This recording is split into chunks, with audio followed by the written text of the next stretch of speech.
Commencer dans 1 minute.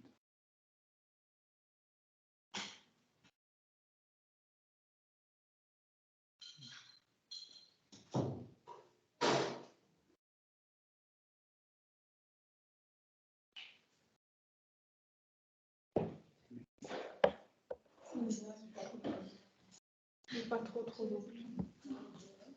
Ça va. À la fin, je chanterai.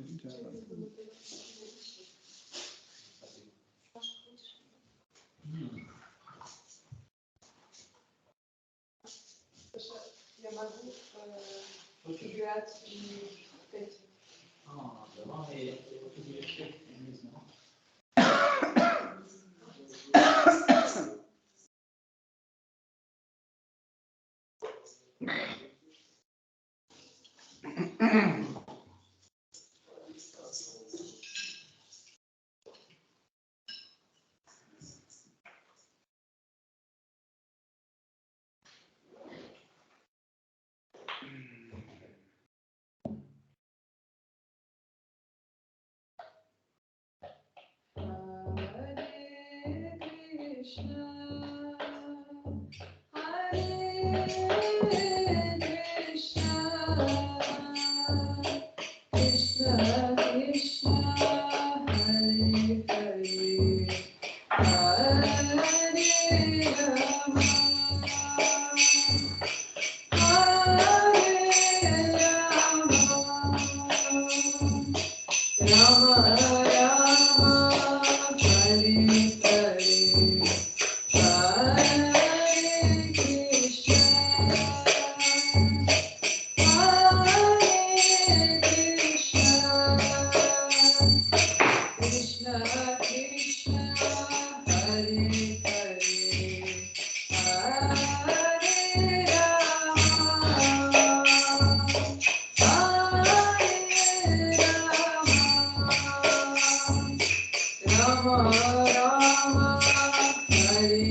frappe, le gauche frappe vite, ferme. Ferme.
Yashodanandana Braja Janaranjana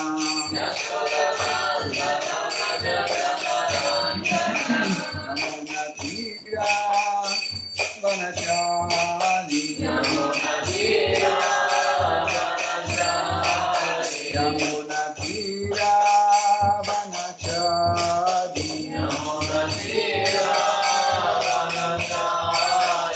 Jayora Madhava Kunja Bihari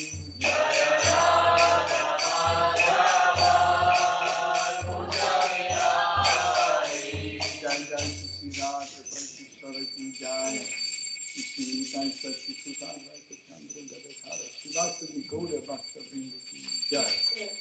Shri Shri Radha Govinda ki Jai. Jai Sitaram Lakshman Hanuman Bharata Shatrugna Yodha Thama ki Jai. Shri Shri Gauranga Nitai Gosai ki Jai. Shri Shri Gaur Nitai ki Jai. Shri Jagannath Swami Patita Pavana ki Jai. Shri Jagannath Shri Baladev Shri Mati Subhadra Devi ki Jai. Tulsi Maharani Bhakti Devi ki Jai. Saraswati Devi ki Jai. Shri Guru Parampara ki Jai. Shri Prabhupada ki Jai. Tout gloire aux dévots assemblés.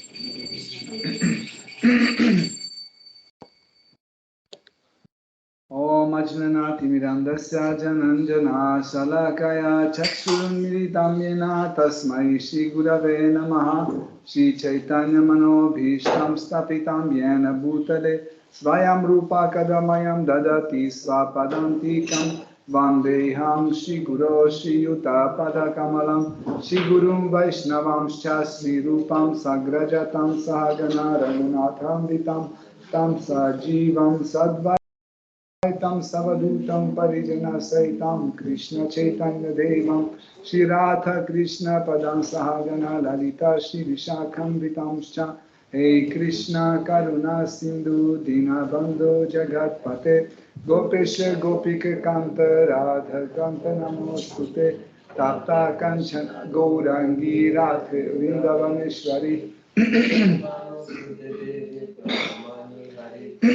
Vancha Kalpatarubhyascha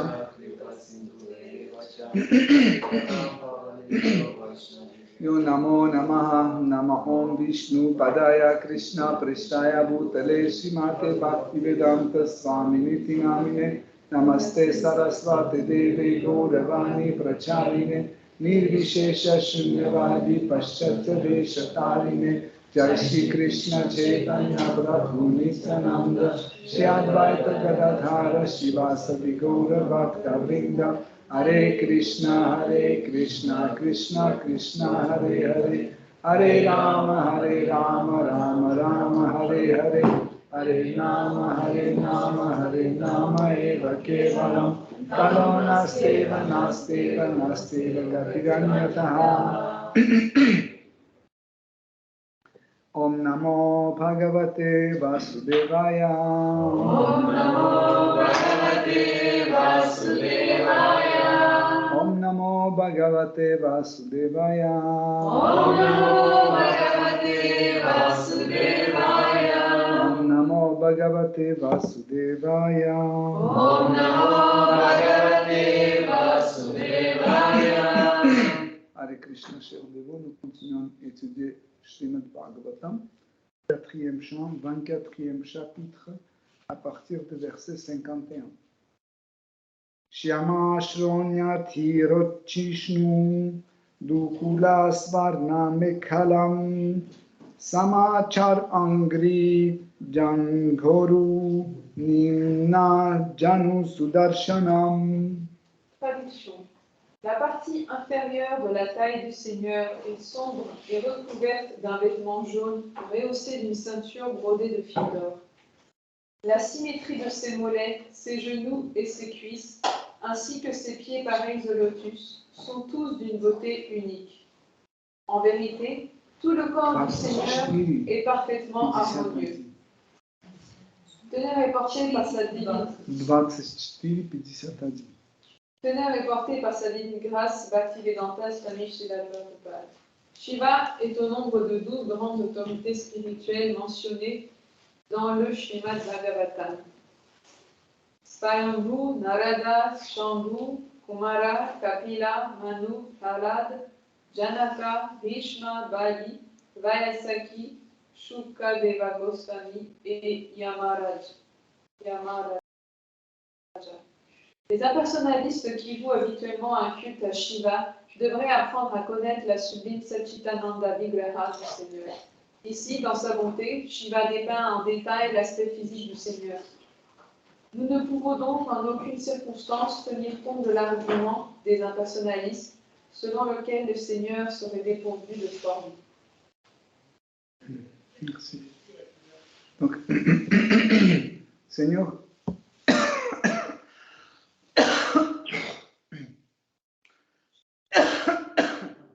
Seigneur Shiva continue à décrire l'apparence de Seigneur suprême et il décrit la partie basse du corps de Seigneur suprême comme Shyam, la couleur foncée. Donc, ça ne veut pas dire que si la partie basse de Seigneur suprême est foncée, la partie haute est claire.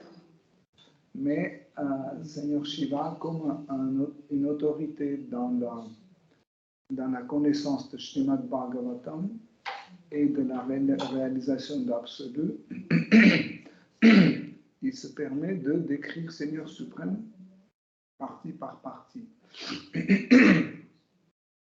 Dans la tradition Vaishnava, souvent on dit que le corps de Seigneur suprême est en 12. Le corps de Seigneur suprême est composé de 12 chants de Srimad Bhagavatam. Ça veut dire les pieds jusqu'aux genoux, c'est les deux premières chants de Srimad Bhagavatam, et ainsi ça remonte et arrive jusqu'à la tête qui fait en fait la sourire, c'est 10e chant, et en fait ça finit par le Sahasrara Chakra finit par le 12e chant de Srimad Bhagavatam. Donc, ici, Srila Prabhupada, dans cette honneur est porté, mentionne les 12 autorités Vaishnava. Pourquoi on les met comme ça? En fait, ce sont des personnes qui peuvent en fait raconter Srimad Bhagavatam avec beaucoup de qualifications. Hein. Et parmi eux, vous pouvez voir Swayambhuva Manu, Narada Muni, Shiva Shambhu, hein, Shiva, 4 Kumar, Kapila Dev,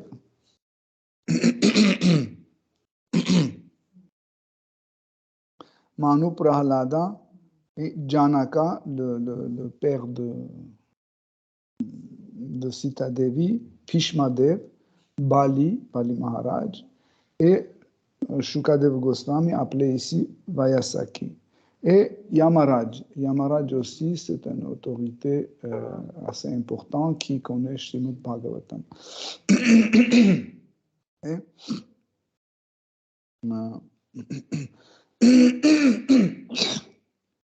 le corps de Seigneur suprême, en fait, varie, chromatiquement varie, comme nous avons expliqué.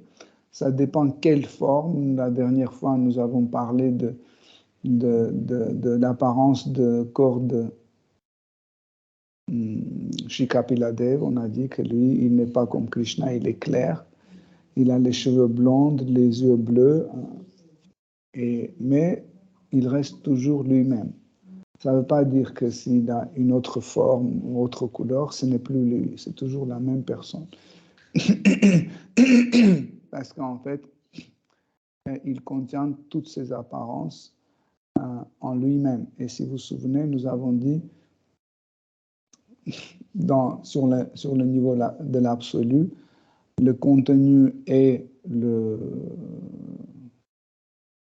conteneur ne sont pas dissociés, ils correspondent l'un à l'autre. Okay?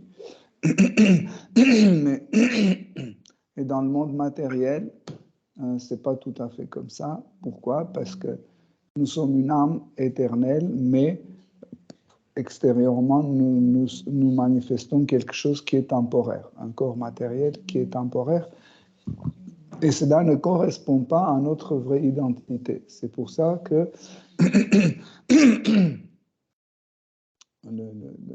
la forme et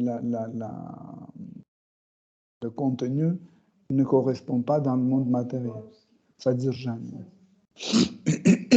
Et en fait, la couleur de Seigneur suprême fait une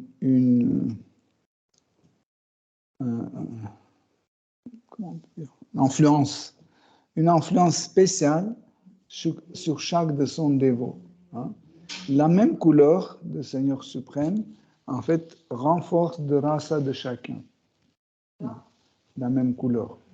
Comme par exemple, hein, sa couleur foncée, quand un ami qui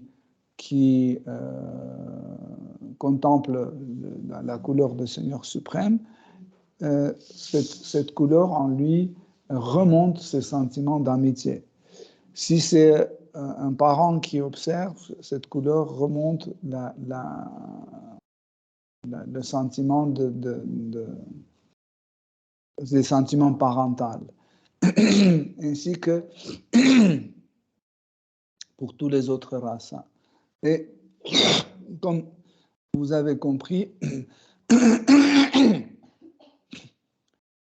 cette couleur, en fait, fait apparaître certains bhavas importants. Donc, si vous vous souvenez, nous avons parlé une fois des Uddipana, hein, Uddipana qui font partie de Vibhava. Uddipana, ce sont des stimulateurs de rasa et de relations avec Seigneur suprême. Et la couleur, en effet, la couleur correspond en fait à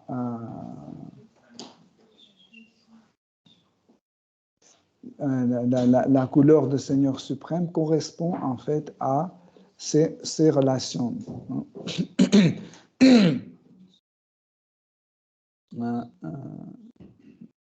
Et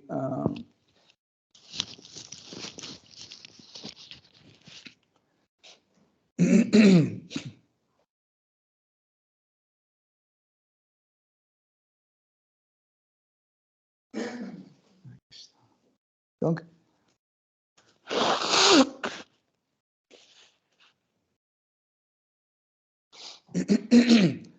la description en fait de l'apparence du Seigneur suprême relève certaines émotions importantes chez son fidèle, et ces sentiments en fait sont renforcés par les autres stimulateurs comme la voix du Seigneur suprême, les divertissements du Seigneur suprême, son entourage, je ne sais pas, son sourire, ses paroles, la description de ses habits, la description de ses opulences, etc., etc. En fait, même si on parle de l'amour pour Seigneur suprême, ça nous attache à Seigneur suprême. Vous allez voir encore une ou deux versets, Seigneur Shiva décrit l'apparence de Seigneur suprême, et par la suite, il dit que, en fait, pour celui qui est attaché à cette apparence, qui veut atteindre cette apparence, il doit choisir la méthode le plus qualifiée, le plus sûr, c'est le bhakti, le service dévotionnel. C'est la méthode la plus sûre pour atteindre le Seigneur suprême. Pourquoi il parle de bhakti et il ne parle pas de la religion? Nous avons expliqué la dernière fois que, en fait, nous pouvons être en religion, on peut être un croyant, mais nous pouvons ne pas être un bhakta. Ça veut dire la religion, des fois, par exemple, quand vous voyez certaines traditions spirituelles, dans ces traditions spirituelles, souvent, nous trouvons des gens à qui ni l'apparence de Seigneur suprême, ni sa nature, ni ses divertissements n'intéressent pas. Seule chose qui leur intéresse, c'est ce qu'ils peuvent obtenir de Dieu. Ils disent, dites-moi ce que je dois faire pour, je ne sais pas, devenir riche, c'est tout. Ou, dites-moi ce que je dois faire pour ne pas pécher, pour éviter d'aller à l'enfer. Ou qu'est-ce que je dois faire pour aller au paradis. Mais Dieu, en fait, Krishna, lui, n'intéresse pas. Donc, c'est pour ça qu'en fait, Seigneur Shiva n'explique pas les règles et prescriptions d'une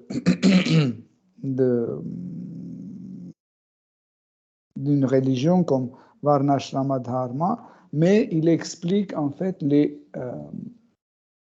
la voie sûre, c'est le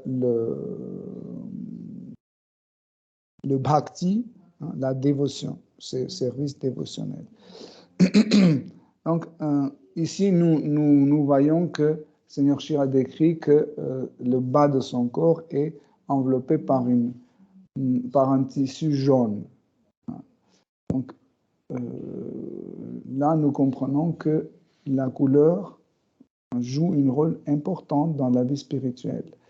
Nous avons beaucoup parlé précédemment d'influence des couleurs sur la personne. Si vous vous souvenez, on a dit que les trois couleurs bleu, rouge et jaune correspondent à trois gunas, hein, trois qualités de l'énergie matérielle, comme le bleu c'est Tamaguna, le jaune c'est Sattva Guna et le rouge c'est Rajas. Hein.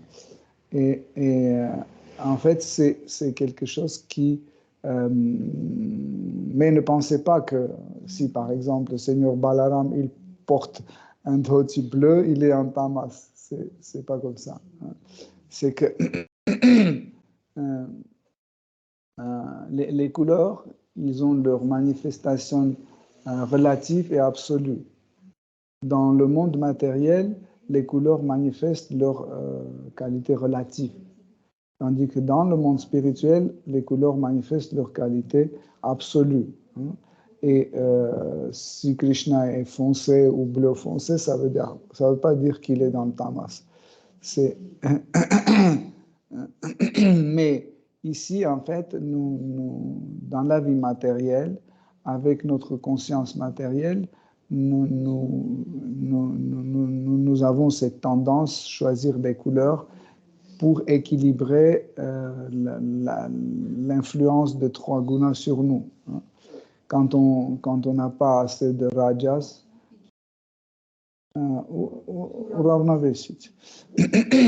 et quand on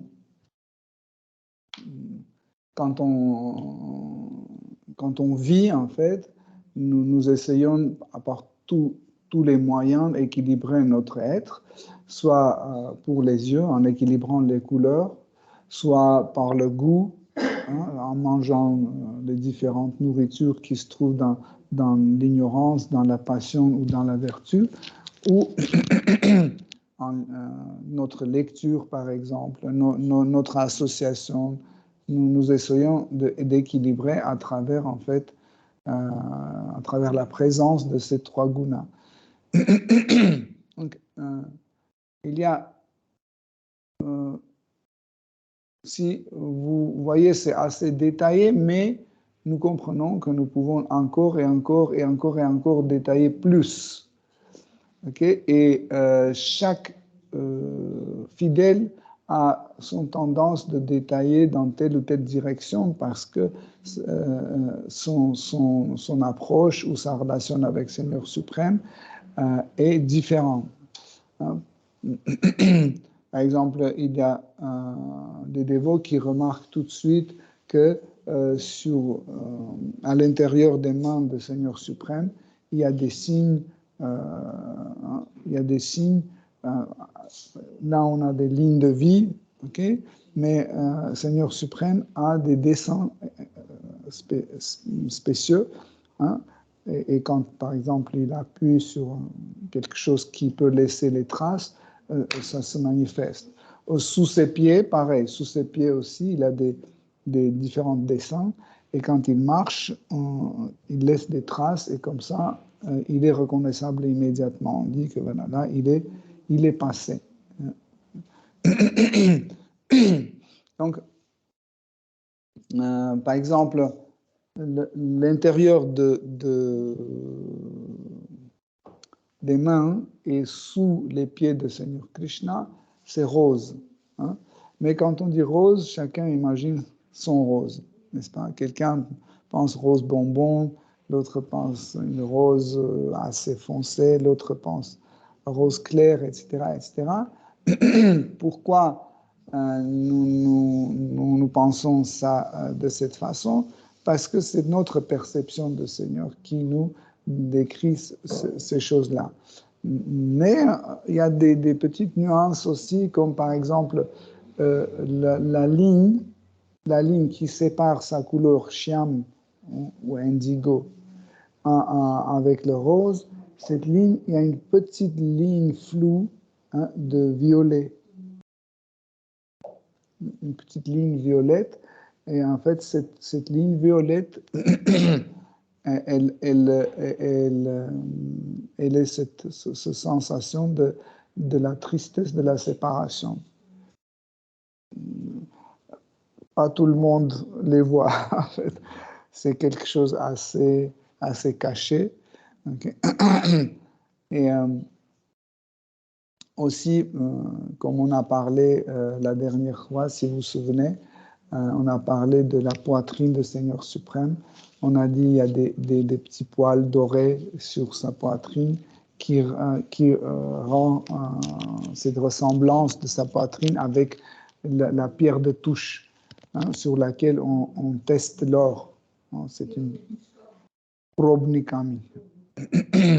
On trace pour voir si c'est de l'or ou pas. On trace sur cette pierre et selon les tracés, on voit. Et en fait, la poitrine du Seigneur suprême est encore plus belle que la pierre de touche. Donc,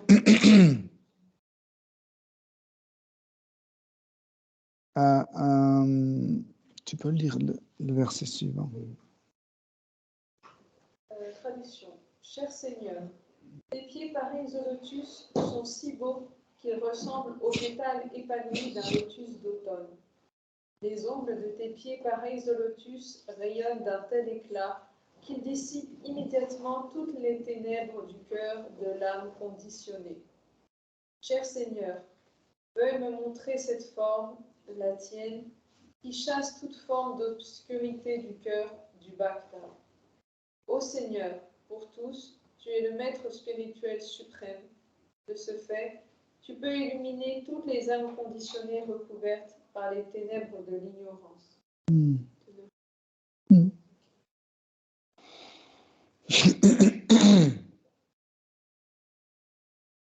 Donc, la description des pieds du Seigneur suprême, Seigneur Shiva le compare avec les pétales de lotus. En fait, le lotus a une qualité assez intéressante, c'est que il n'est jamais mouillé. Même si vous le plongez dans l'eau et le sortez, il y a juste des gouttes qui restent, mais il n'est jamais mouillé.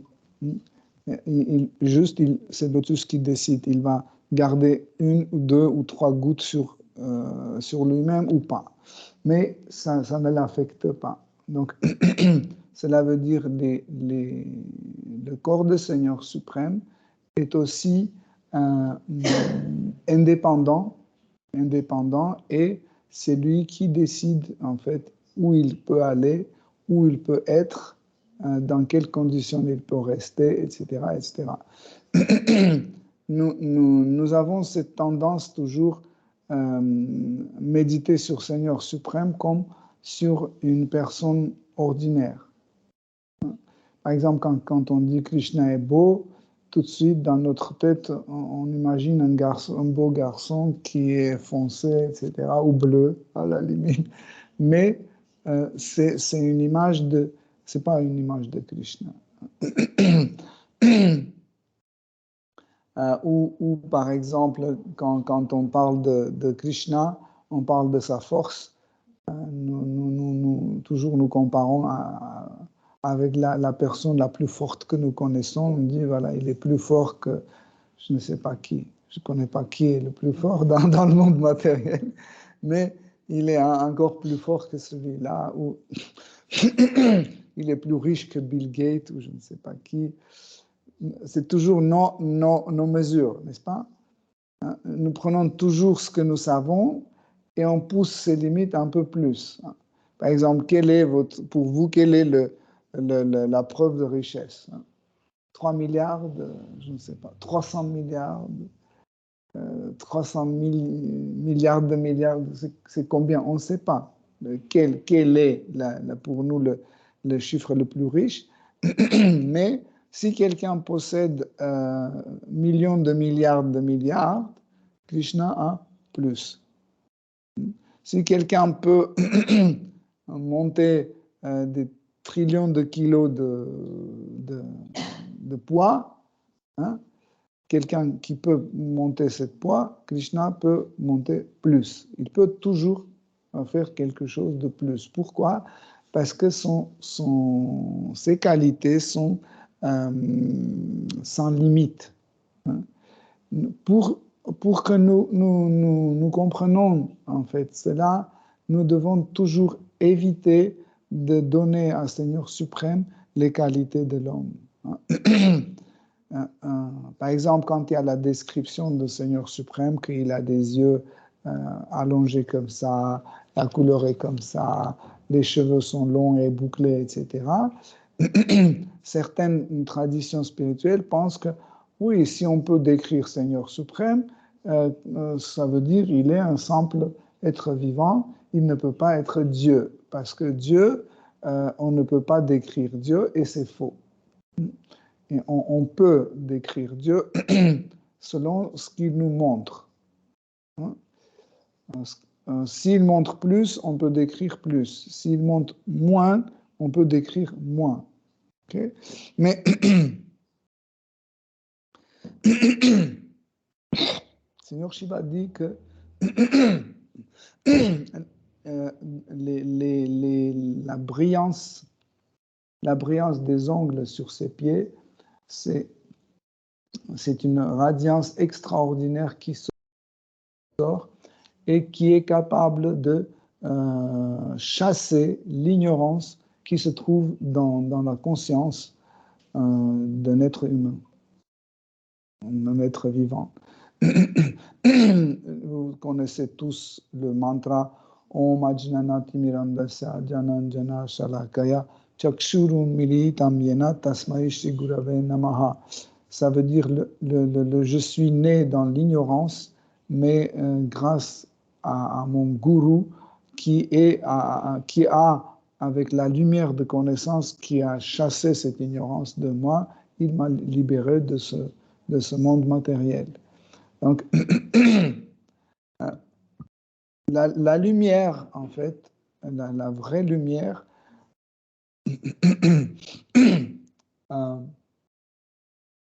la lumière chasse toujours l'ignorance. Qu'est-ce que c'est l'ignorance? Nous avons toujours discuté sur ce sujet et vous connaissez bien qu'est-ce que c'est l'ignorance. L'ignorance, ça ne veut pas dire juste ne pas connaître quelque chose. L'ignorance veut dire aussi connaître quelque chose pas correctement. Ça aussi, c'est ignorance. Si nous connaissons quelque chose d'une façon fautive, ça, c'est aussi une ignorance. Donc,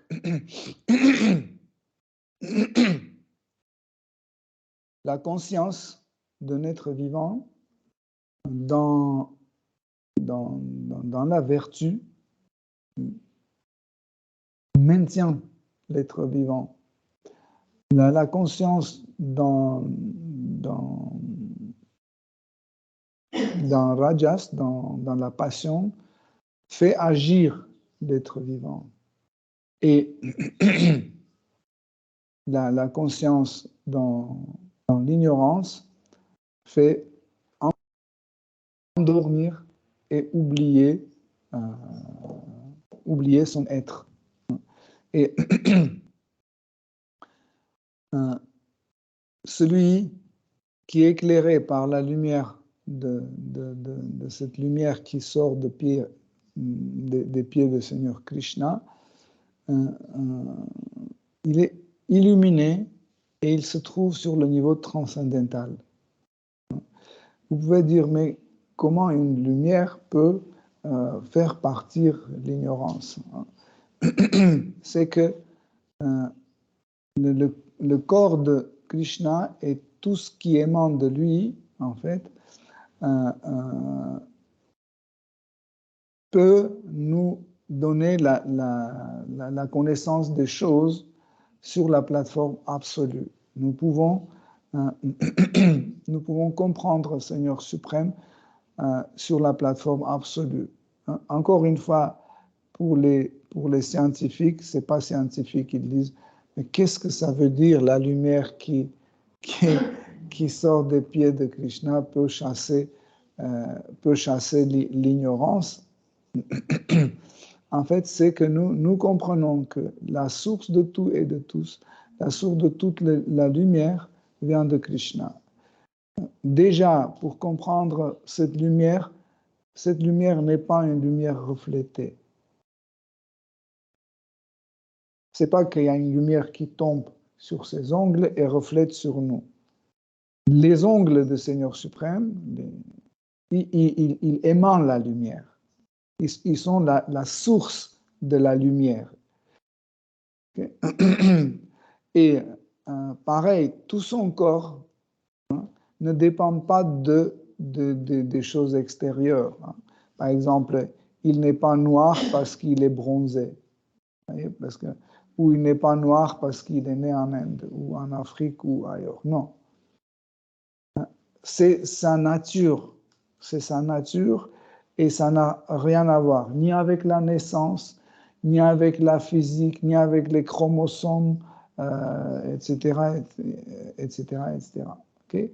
Donc, c'est sa nature. Et sa nature est éternellement inchangeable.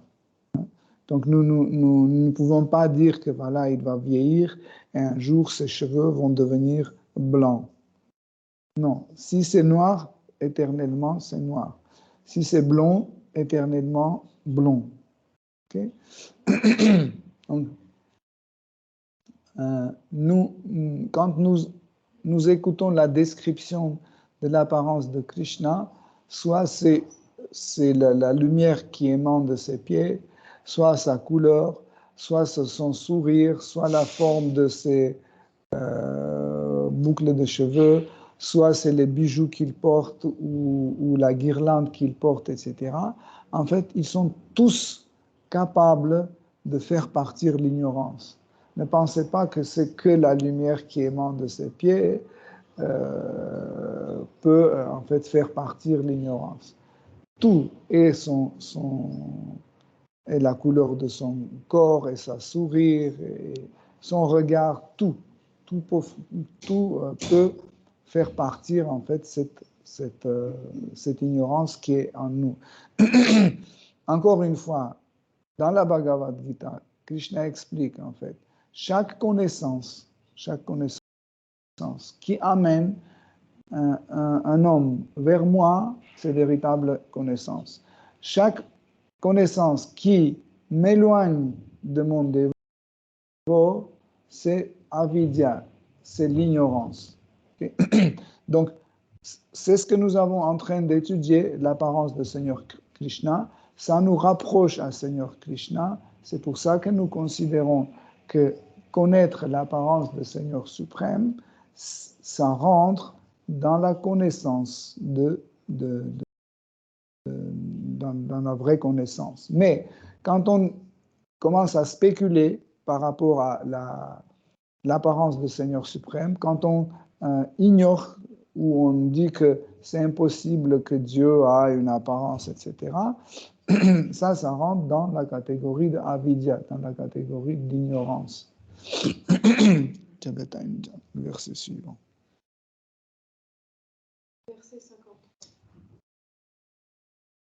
Ô Seigneur, ceux qui souhaitent voir leur existence purifiée doivent toujours porter leur méditation sur des pieds pareils au lotus, comme cela a déjà été expliqué.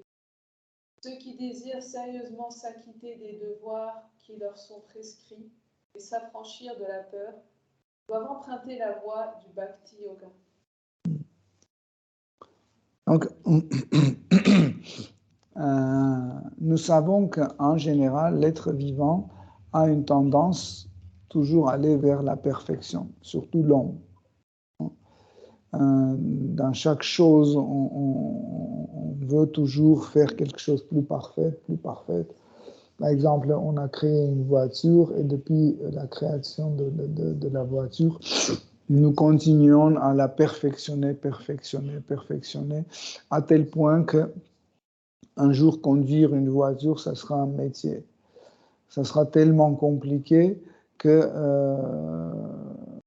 nous ne comprendrons pas comment on doit conduire. Ou par exemple, se servir d'un four dans la cuisine, ce sera tellement compliqué parce qu'on a on change, on ajoute des options, encore des options, et en fait, c'est tout simple. Hein. Il faut juste allumer et ça chauffe et tu mets le truc.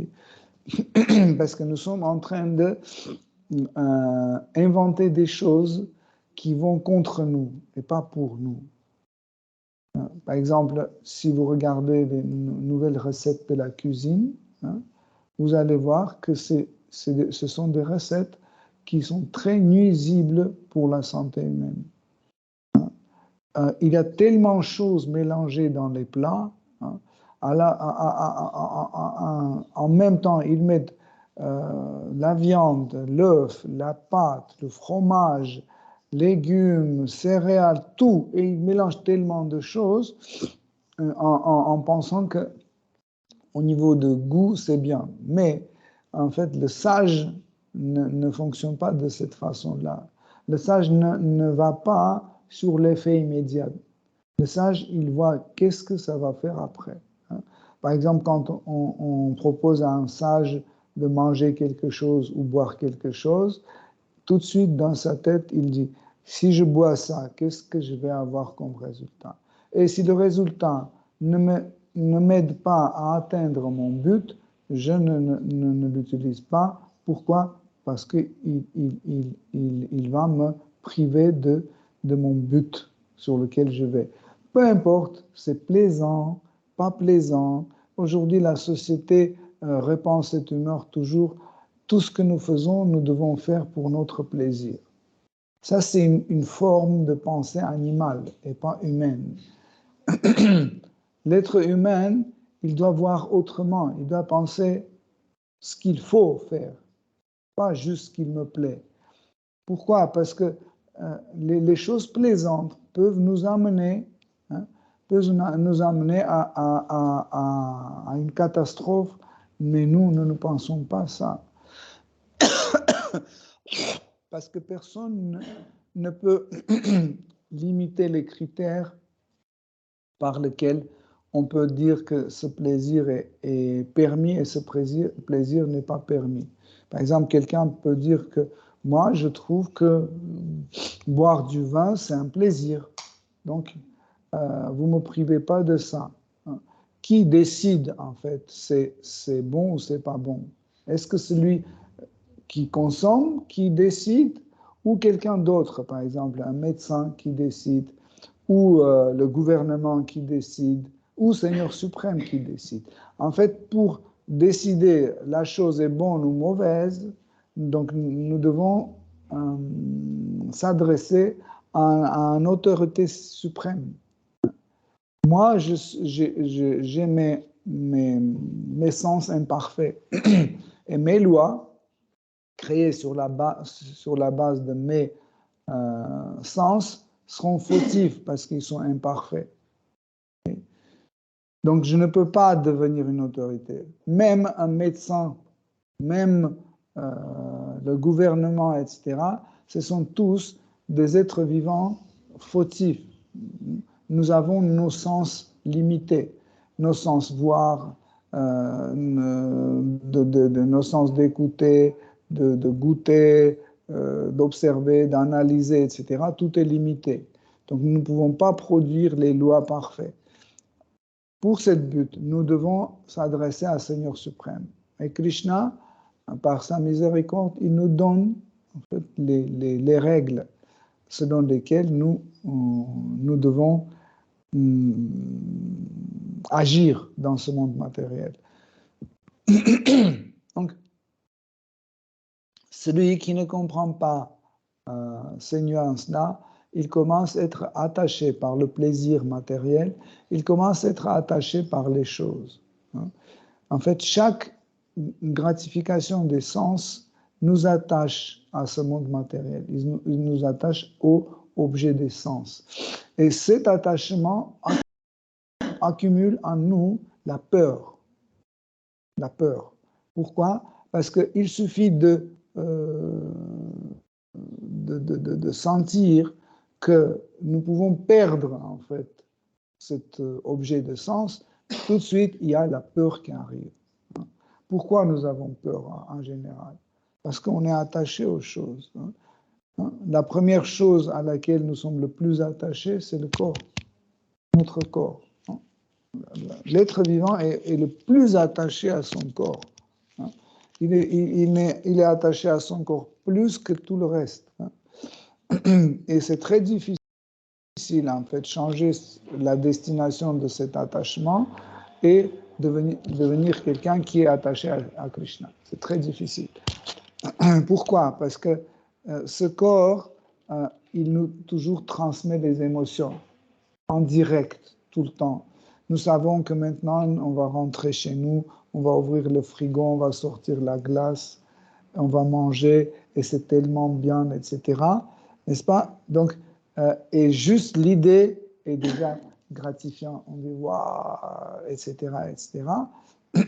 Mais on entend que dans notre quartier, l'électricité était coupée. Et tout de suite, il y a le sentiment de peur. Pourquoi? Parce que la glace va fondre. D'où cette peur est apparue. Cette peur était générée durant la gratification des sens. Mais si vous n'aimez pas, la glace, ce genre d'information, vous dites tant pis, encore mieux comme ça, je ne vais pas me forcer pour manger parce que j'aime pas. Quand on est attaché, en fait, cet attachement, en fait, génère cette peur, et cette peur ne se voit pas tout de suite. Pourquoi les gens tombent dans la dépression? Quelle est la source de la dépression? La source principale de la dépression, c'est cet attachement. Cet attachement aux objets de sens. Et parmi ces attachements, nous avons des attachements petits, un peu plus grands, et il y a une chose qui est la plus importante dans notre vie. Et en fait, quand on perd cette chose-là, on tombe dans la dépression. On tombe dans la dépression. Pourquoi? Parce qu'on a ce sentiment de peur. On a perdu le but pour lequel on vivait. Parce qu'en fait, nous vivons pour prendre plaisir et un jour, nous perdons ça. Vous ne pouvez pas trouver une personne dans ce monde matériel qui n'a jamais perdu, en fait, l'objet de sens et il a toujours ce qu'il veut, même sur les planètes paradisiaques où la gratification des sens est vraiment minimalisée, même là-bas, il y a les sentiments de peur. Hein? Maximalisée, pardon, merci. Gratification des sens est maximalisée et même là, il y a ce sentiment de peur qui arrive. Avec chaque jour qu'ils vivent, ils savent qu'un jour, ça sera fini. Mais ils disent, oh, il y a encore 50 000 ans. Mais encore un jour, 2 jours qu'on passe, ils disent, oui, mais finalement, je ne remarque même pas comment ça passe vite. Ça va finir un jour. Comme par exemple, si vous avez eu un héritage d'1 million, et vous dites, voilà, j'ai 1 million et je vais arrêter de travailler, c'est suffisant pour toute ma vie, et vous achetez ceci, vous dépensez, etc. Et puis quand vous regardez ce qu'il y a sur votre compte, le chiffre commence à diminuer, ça vous fait peur. Parce que vous dites, un jour, ça sera fini et je ne peux plus aller en vacances, je ne peux plus acheter ceci, cela, je ne peux plus, en fait, la gratification des sens va s'arrêter et c'est là, en fait, où ça fait peur. Et Seigneur Shiva dit, pour se débarrasser de cette peur, nous devons laisser à côté la gratification des sens et fermement s'engager sur la voie de bhakti, sur la voie de dévotion.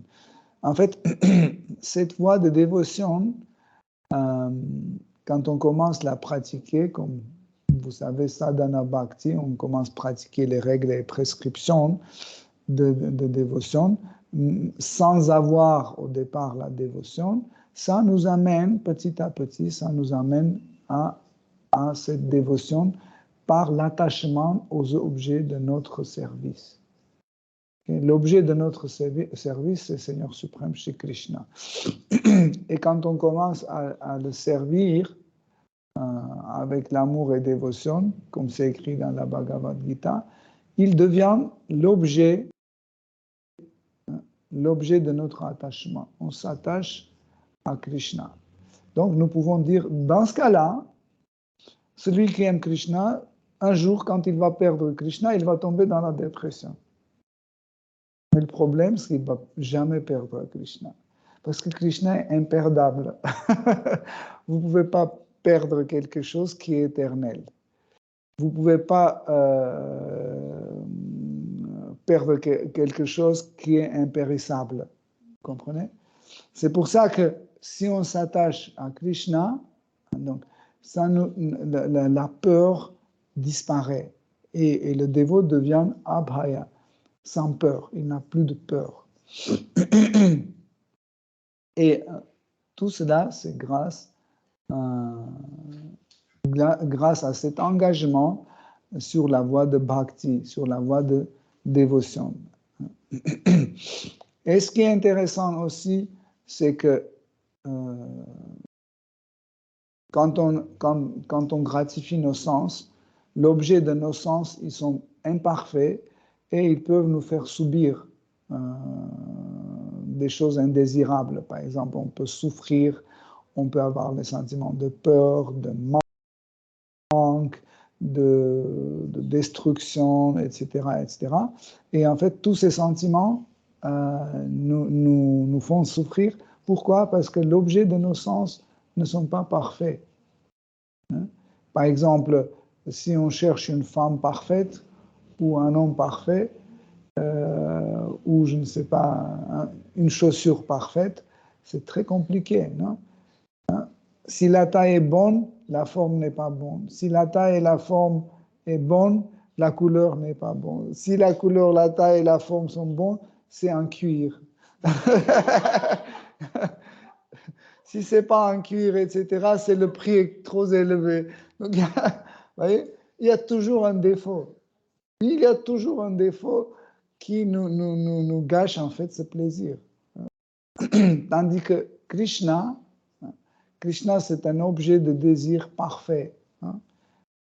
Et celui qui s'engage sur la voie de dévotion, très vite, s'il suit les directives, les instructions de Guru authentiques, s'il reste parmi les dévots, il sert les dévots, il étudie, il chante, etc. Donc, rapidement et graduellement, il atteint le niveau de Bhava Bhakti, le niveau de la perfection. Et en fait, il y a une nuance dans le Bhakti. Pourquoi Bhakti, c'est antidote de Bhukti, de la gratification des sens? Parce que dès qu'on commence à faire Bhakti, en fait, Krishna devient l'objet de nos sens. Donc, automatiquement, Krishna chasse les autres choses.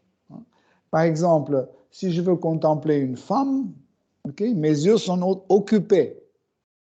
Je ne peux pas mettre Krishna devant mes yeux. Mais quand je regarde Krishna, qui est derrière moi, donc mes yeux sont occupés. Et la gratification, l'objet de gratification, le sens, ne peut pas pénétrer dedans parce que les yeux sont occupés. Vous comprenez? Pareil, par exemple, si on découvre Krishna dans notre cœur, donc le cœur est occupé. Vous ne pouvez pas mettre autre chose dedans parce que le cœur est occupé. Comme si, par exemple, je tiens avec ma main ce verre, il est occupé. Je ne peux pas tenir ça et ce vase de fleurs en même temps. Okay? Je dois lâcher l'un et prendre l'autre. C'est ça le génie de Bhakti, hein, par rapport à Bhukti. Okay? Vous pouvez dire, bah, je peux laisser une gratification de sens et prendre un autre. Quelle est la différence? Quel objet de sens qui me fait souffrir? Une femme, l'alcool, la drogue, la salaire, le chômage ou autre chose. Quelle est la différence? C'est quoi qui va me faire souffrir? Dans tous les cas, ça va me faire souffrir. Vous voyez? Tandis que quand l'objet de sens devient Krishna, en fait, toutes les circonstances sont bénéfiques pour un dévot. Hein. Soit le dévot tombe malade, soit il reste sur le trottoir sans argent, soit, je ne sais pas, il se trouve dans des conditions de guerre, de la famine ou autre. Il voit qu'en fait, tout cela, c'est temporaire. Tout cela, c'est temporaire. Et il est conscient qu'il a déjà vécu des millions de vies dans les mêmes circonstances.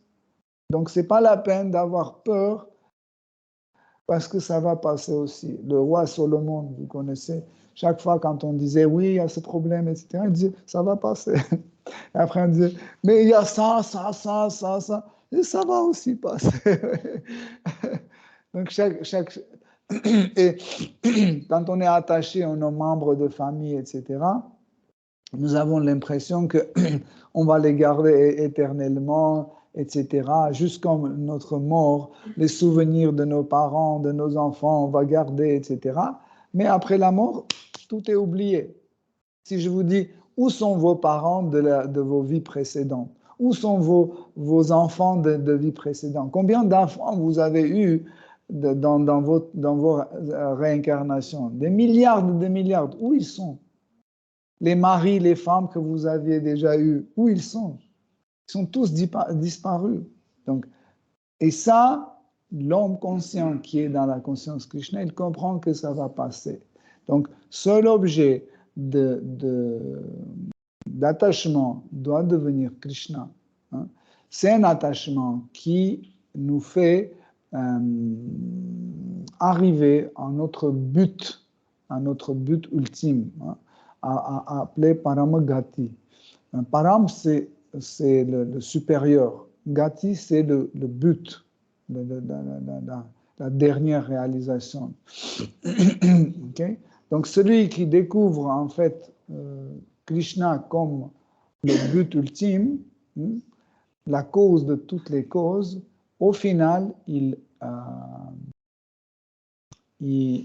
tout son engagement sur le chemin de Bhakti se passe graduellement,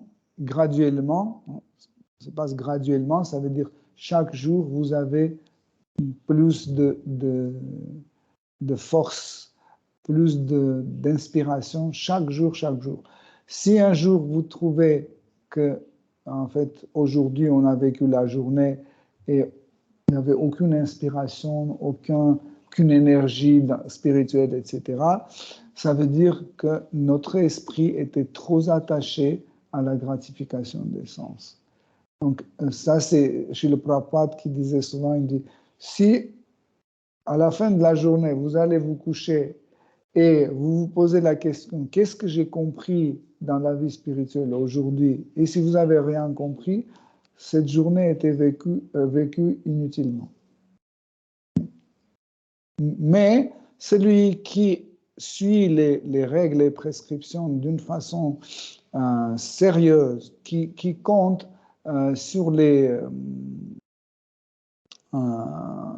instructions de gourou, de son maître spirituel, progressivement, chaque jour, il avance dans sa vie spirituelle.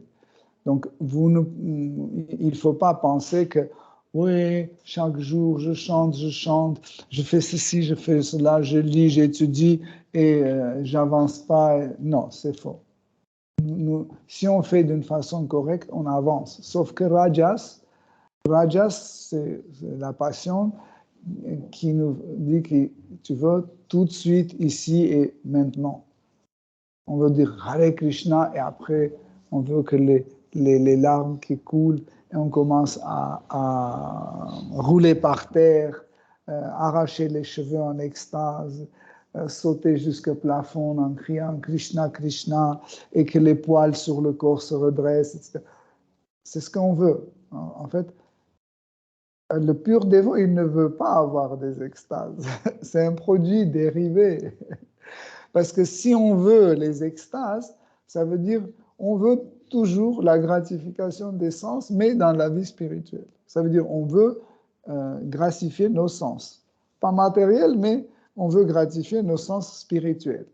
C'est aussi une forme d'égoïsme, ce qu'on doit éviter. Nous devons penser toujours gratifier les sens de Krishna. Ça, c'est le sens de Bhakti. Quand on chante Hare Krishna Mahamantra, on pense toujours à un profit. Quand on dit pourquoi tu chantes, on dit, pour purifier ma conscience, pour faire disparaître les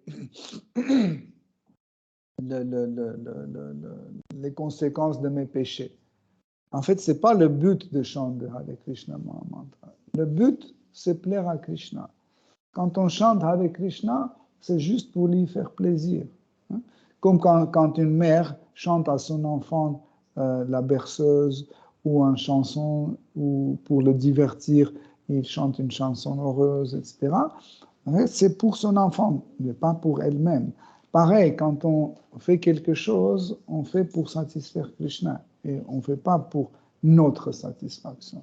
Mais quand on n'a pas encore ce niveau de conscience, en lisant comment les dévots dans le livre, ils sont en extase, ils pleurent, ils dansent, ils sautent, ils roulent par terre, on dit oh, « moi aussi je veux, moi aussi je veux ». Donc ça, c'est une autre forme de gratification de sens à quoi on doit, quoi on doit éviter. Mais si on lit, on voit comment un dévot est en extase, et on est très content pour lui, ça c'est très bien. Quand on dit, voilà, Sri Chaitanya Mahaprabhu, il tombait par terre en extase, etc. Les autres dévots chantaient, ils criaient Haribol, Haribol. Donc tout ça, en fait, quand on est content pour les dévots, ça, c'est extraordinaire, c'est très bien. Pourquoi? Parce que quand Krishna voit que nous sommes contents, quand Krishna voit que nous sommes contents qu'un dévot est content, il est content aussi. Par exemple, quand on voit qu'un dévot, il prend prasad, et nous sommes très contents qu'il est en train de prendre prasad, ça plaît à Krishna. Mais quand on dit, mais pourquoi il a pris mon samosa, il a pris, c'était le mien, pourquoi on lui a donné plus de halva qu'à moi, etc. Là, Krishna n'aime pas ça. C'est le contraire. Ça déplaît à Krishna. Voilà, pour résumer, en fait, Seigneur Shiva nous montre, en fait, pour atteindre la vérité absolue, il faut s'engager sur le chemin de bhakti, de service dévotionnel. Et encore une fois, vous voyez qu'il dit que celui qui est sérieux vers la religion, ça veut dire il suit strictement les règles et prescriptions, mais qui veut atteindre le Seigneur suprême, il doit s'engager sur le chemin de bhakti, de service dévotionnel. Voilà, Hare Krishna, si vous avez des questions, des commentaires.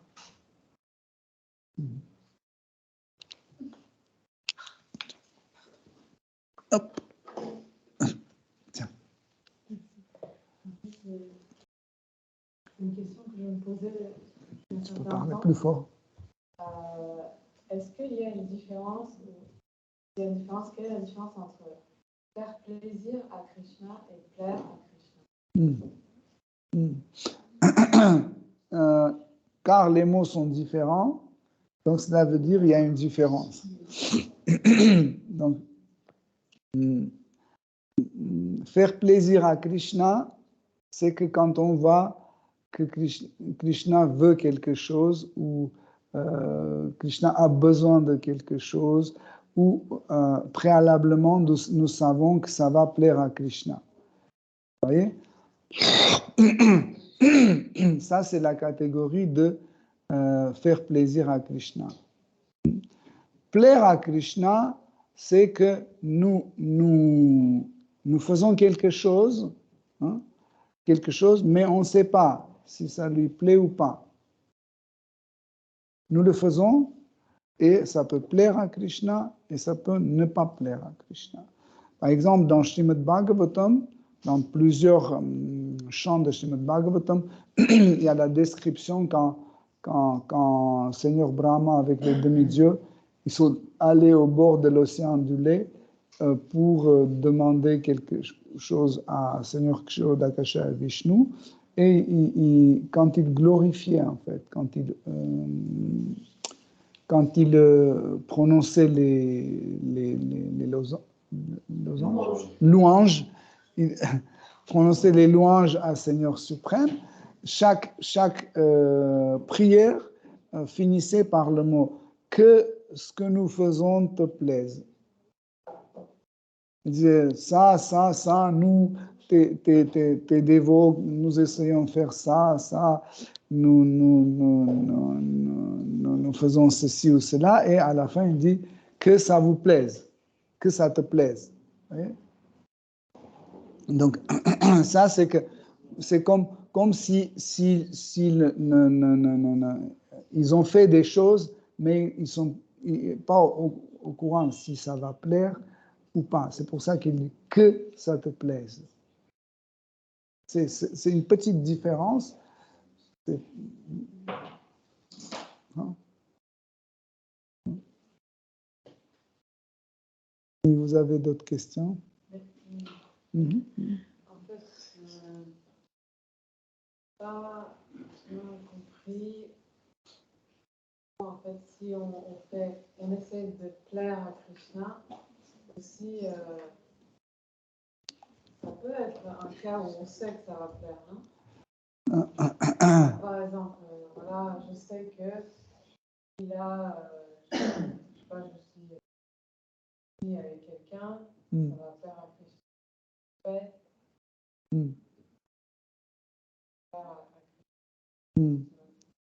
Oui, encore une fois, cette différence est petite. Pourquoi? Parce qu'il y a deux mots différents. Donc, plaire à Krishna et faire plaisir. Quand on dit faire plaisir, c'est nous faisons quelque chose d'une façon consciente que ça va faire plaisir.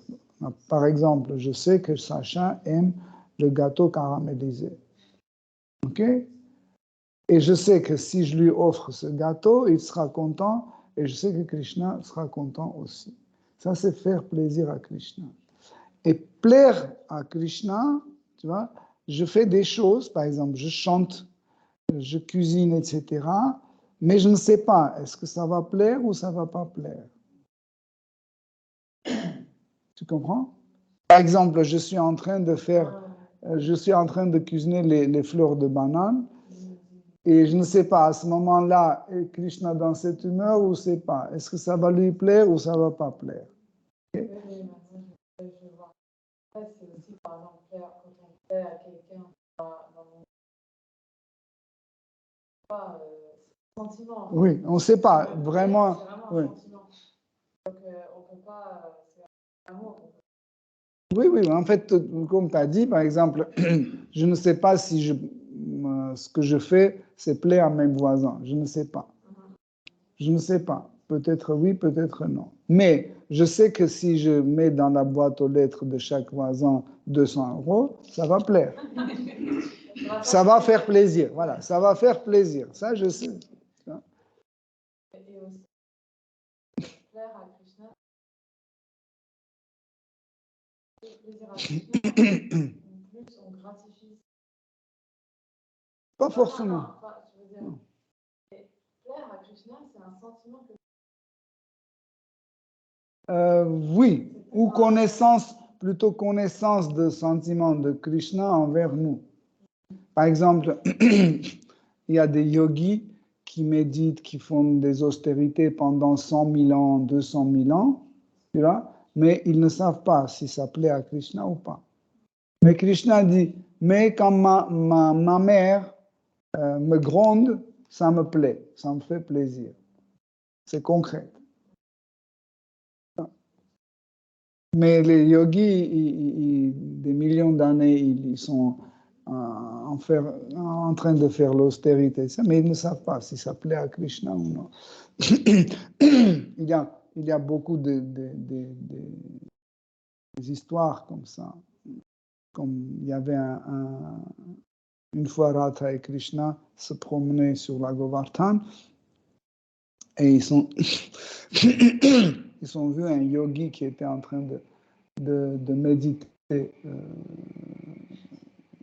sur Krishna. Et Krishna a dit à Radha, il a dit, regarde ce yogi, ça fait des millions d'années qu'il est en train de méditer et il ne sait pas si ça me plaît ou pas. Je ne me souviens plus les détails précis, mais après, elle a demandé, mais pourquoi il est là, pourquoi il a commencé à faire ces méditations. Je ne me souviens plus des détails, mais en fait, ça c'est ton cas. C'est qu'il ne savait pas. Il faisait les méditations, mais la question est ça. À quel moment il doit s'arrêter? Est-ce qu'il doit faire 5 000 ans, 10 000 ans, 30 000 ans? Et finalement, pour qu'il comprenne qu'il faut s'arrêter, il a arrangé de telle façon pour qu'avec Radha, il vient et il dit, voilà, il le réveille, en fait, ils font sortir de la méditation. Et en fait, même alors, ça me fait penser à une histoire où il y avait un nana qui était pauvre et il allait voir Krishna avec juste un petit peu de riz. Oui, c'est son ami Brahma Sudama. Oui, et en fait, il était sûr, il ne voulait pas lui donner. Pour lui, ça n'allait pas plaire à Krishna. Et en fait, Krishna, ça a beaucoup plu à Krishna. C'est un cœur où vraiment il ne savait pas. Cette histoire est extraordinaire. Un jour, j'aimerais bien qu'on étudie ça. Elle est vraiment super. Et vous avez d'autres questions?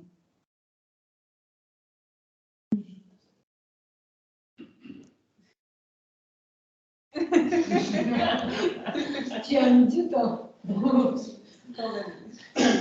Vous avez, Hare Krishna, Avec vous avez dit que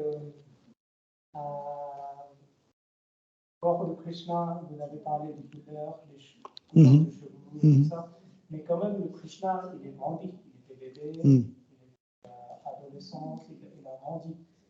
Et, est-ce que la question, quand la forme de Krishna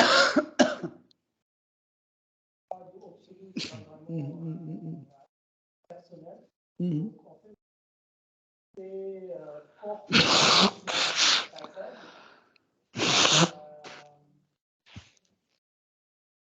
c'est changé différents âges chaque année. Chaque taille différente. En fait, chaque forme de Krishna, petit, plus grand, encore plus grand, le bébé, toutes ces formes, toutes ces tailles existent éternellement. C'est pas comme ça que Krishna a grandi et la petite forme a disparu. Elle existe toujours et elle est toujours disponible pour ceux qui ont besoin, dans leur rasa, ils ont besoin de ce petit corps de Krishna. Surtout, c'est les dévots en Vatsalya Rasa, dans la relation parentale. Par exemple, le bébé Krishna, c'est la forme la plus attirante pour les parents. On a parlé de ça, les amis, les gopis, etc., ça ne leur intéresse pas trop. Mais pour les parents et pour les serviteurs, cette forme est très séduisante. Pour Shantarasa non plus, c'est pas du tout intéressant. Okay? Donc, mais toutes ces formes existent et elles sont toujours disponibles. Hein? Par exemple, quand Krishna était sur le champ de Kurukshetra pendant le sacrifice d'éclipse de soleil, quand les habitants de Vrindavana sont venus, en fait, dans la relation avec les Vrajabasi, il montrait aux Vrajabasi la forme que les Vrajabasi voulaient voir. C'était la forme de Gopal. Tandis que pour les habitants de Dvaraka, ils voyaient Dvarakadisha Krishna, habillé comme roi, etc., avec ces formes-là. Donc toutes ces formes existent éternellement et sont tous dans le même corps. Ils existent toujours dans le même corps. Ils ne sont jamais absents. Par exemple, dans le corps de Krishna, tu as Narasimha, Vishnu, Kapila, Krishna Gopal, Balakrishna, Auganda Krishna, Kumara Krishna, toutes les formes existent. Tout dépend de cette relation. Et en fait, quand il y a des relations, des circonstances où le dévot a besoin de rentrer en contact avec cette forme précise, Krishna manifeste. Même si les autres ne voient pas, ils voient grand Krishna, les autres qui sont dans cette relation, ils peuvent voir le petit. Et donc c'est possible que dans le Golok Vrindavan, où là, il y a plusieurs formes, différentes formes, parce qu'il y a toutes les rasas qui sont présentes. Oui, mais ils ne sont pas visibles comme ça. Ça ne veut pas dire que tu sors dans la rue, et à côté, il y a un petit Krishna, plus grand Krishna, encore plus grand Krishna. Non. Il y a 5 ou 6. Non, c'est le même Krishna qu'on voit, et chacun voit son Krishna dans le même. Oui, ok. Ou par exemple, en Dvaraka, il y a 16 108 palais. Et Krishna est présent dans chaque palais et les reines de Dvaraka, elles ne pensent pas que Krishna est simultanément présent dans chaque palais. Elles pensent que je suis chanceuse. Krishna est tout le temps avec moi. Les pauvres, les autres, ils sont privés. Vous voyez, et quand Krishna, par exemple, sort de cette pièce, elle peut dire peut-être il est allé voir Satyabhama ou autre, etc. Tu vois? Mais quand, par exemple, imaginez, je ne sais pas, Satyabhama avec Krishna vient chez Rukmini, ok? Et à côté de Rukmini, il y a déjà Krishna. Et Satyabhama arrive aussi avec Krishna. Donc, ce n'est pas comme ça. Il y a 2 Krishna. Non. C'est qu'il y a un Krishna qui reste, l'autre disparaît. OK? Et par exemple, ça dépend de Lila, où Krishna garde celui qui vient avec Satyabhama, ou il garde celui qui était là avec Rukmini. Donc, il y a un Krishna, et à côté, il y a Satyabhama, il y a Rukmini ou Mitravinda ou autre, reine de Dvaraka. Okay? Il voit un Krishna. Mais quand, après, Mitravinda dit, bon, je veux partir chez nous, on va rentrer dans notre palais, il sort, il part, et puis les autres disent, mais pourquoi il est parti? Et Krishna revient et dit, bon, finalement, je reste. Mais l'autre est parti déjà avec Mitravinda. Oui, comme pendant la danse Rasalila. Ah oui, chaque gopi voyait seulement un Krishna. Il disait, moi, j'ai le plus de la chance parce que Krishna danse avec moi. Mais il y avait tant de Krishna qu'il y avait des gopis. Millions de gopis, millions de Krishna. Mais chaque gopi pensait que c'est seulement avec elle que Krishna danse. Mais elle ne voyait pas les autres Krishna.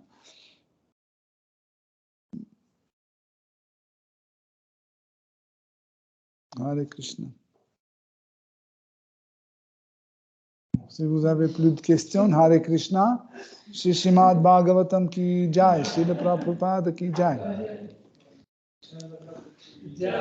Toute gloire aux dévots assemblés, Hare Krishna. Je te crie pas, s'il te plaît.